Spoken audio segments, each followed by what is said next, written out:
This is my 4005 video assignment on the English Defence League. The English Defence League is a far-right group known for having an Islamophobic stance, whose members would often organise street demonstrations against immigration and multiculturalism. In 2009, an Islamist group protested a Royal Anglian Regiment parade that marked their return from Afghanistan.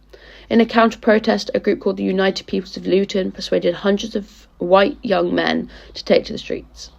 Weeks after this group rebranded as the English Defence League and held demonstrations in towns and cities all over the country, as well as forming loose alliances with firms of football casuals. The EDL described itself as a human rights organisation and had the slogan, "Not racist, not violent, just no longer silent." They claimed to be standing up for the white working class and raising legitimate concerns about radical Islam.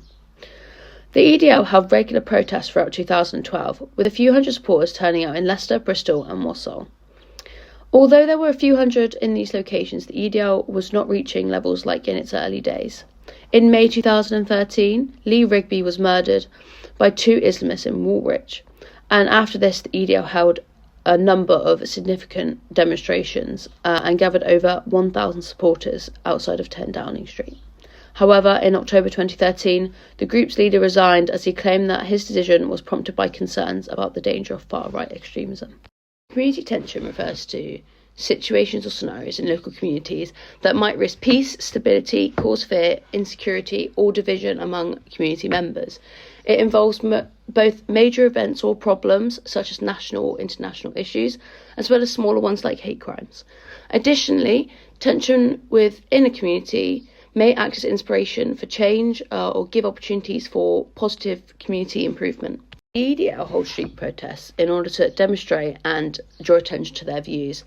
These marches and demonstrations oppose Islamic extremism, and many members have shown to be traditionally racist. These sorts of demonstrations can create community tension due to the topic they are drawing attention to, as well as creating public disorder and violence. This also creates community tension as it causes a sense of division between Islamic members of the community and people who do not support the EDL's views. The policing issues that the EDL raise are quite significant. The police faced criticism on how they handled EDL demonstrations, as a decision was made to grant the EDL a notable rally point in the city centre while also restricting counter-protests, and this was viewed as favouring the EDL. As well as this, Operation Stay Safe was launched, where the police distributed leaflets warning people against protesting and demonstrations, with some suggestions of legal consequences. However, this was criticised as scare tactics that deterred lawful protest. Another significant policing issue that the EDL has raised is cost issues. The EDL has cost the police over £10 million over the 4 years leading up to 2013. The West Midlands Police have spent more than £500,000 on multiple EDL protests, which in turn put a strain on their budget. Due to the strain on their budget, restrictions had to be made. This graph shows how much EDL protests have cost 17 out of 37 police forces in England.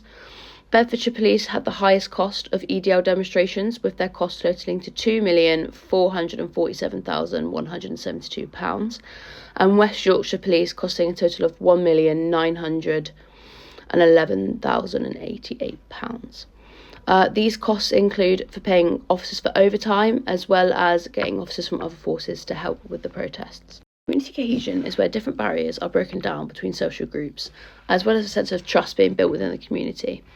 Now, in an ideal world, community cohesion will create equal opportunities for everyone, even with those from different backgrounds, cultures and race. This can be shown through the Plymouth Government website, which shares information on Plymouth's commitment to creating community cohesion through diversity and inclusivity. The National Policing Improvement Agency released a cohesion guide which emphasises the importance of creating harmony and diversity within the community. Opposing factors against community cohesion include higher crime rates, isolation, and in particular social divides based on ethnicity, class and age. These factors are monitored and proactively addressed through neighbourhood policing teams and local authorities. These teams are built up through community engagement, citizens of the community, and targeting arising problems affecting community cohesion. Communities experience harm as a result of the English Defence League's anti-Muslim marches and speeches. They make it more difficult for people to live in peace by widening the gaps between various ethnic and religious groups. Their demonstrations often leave behind anger and distrust rather than creating any understanding. Protests carried out by the EDL are often violent and chaotic and generate hatred and fear. This is especially relevant in areas where racial and religious conflicts already exist. As a result, communities lose trust in public institutions like the police, and therefore find it difficult to work together to build cohesion and stronger communities.